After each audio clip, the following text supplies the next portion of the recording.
శ్రీకృష్ణుడి జీవితంలో ఆనందదాయకమైన ఘట్టంలోనే 10 రాయండి. మీరు ఒకటి కాదు 10 లేవండి.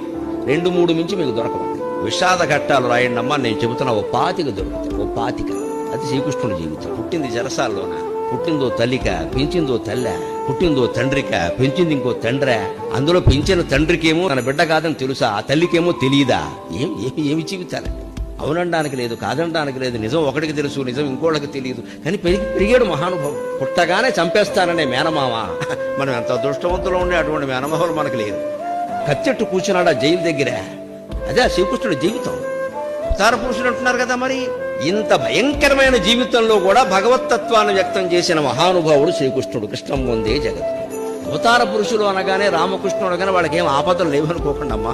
రామకృష్ణుడి దగ్గర నుంచి రామకృష్ణ పరమహంస వరకు అందరూ ఆపదలు పడ్డవాళ్లే, కష్టాలు ఎదుర్కొన్నారు. ఆ కష్టాల్లో ఆపదల్లో ఎలా ఉండాలో వాళ్ళు చెప్పారు మనకి. అది నేర్చుకో.